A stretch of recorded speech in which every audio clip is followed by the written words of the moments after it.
Без тени сомнений они вышли на защиту своего города от огня. В Якутске чествовали участников ликвидации лесных пожаров.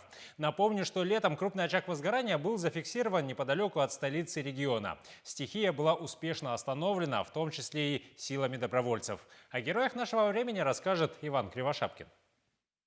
Сегодня мы чествуем героев Огненного фронта. Слесари, водители, машинисты и техники – все эти обычные на первый взгляд люди собрались здесь не случайно. Каждый из них, узнав о надвигающейся угрозе, вызвался в ряды добровольцев. И теперь труд и усилия каждого оценены по достоинству.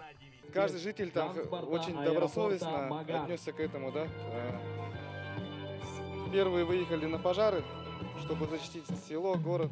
Ну, страх, конечно, был. Там у нас не только вот город, там и конебаза находится несколько. Среди собравшихся часть жителей села Маган. Именно они в числе первых узнали об угрозе и вышли на тушение пожаров, которые уже подбирались к границам населенного пункта.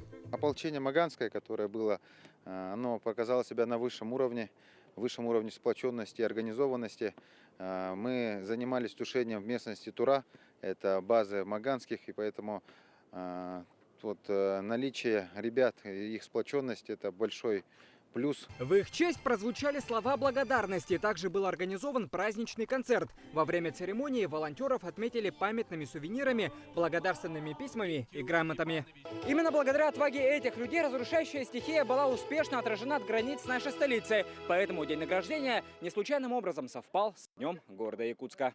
Из-за сухой и жаркой погоды в Якутии возникли сотни пожаров. 11 из них на территории городского округа. Угрожающий огонь подошел сразу с нескольких сторон границы Якутска, со стороны Горного и Намского районов. Для тушения потребовалось несколько дней. Здесь удалось отстоять, не пропустить на территорию города, ликвидировать быстро. И хотелось бы выразить благодарность всем людям, которые принимали участие. Сегодня часть из них была здесь, чествовали их. Был очень рад и горд находиться в кругу этих добрых и замечательных людей.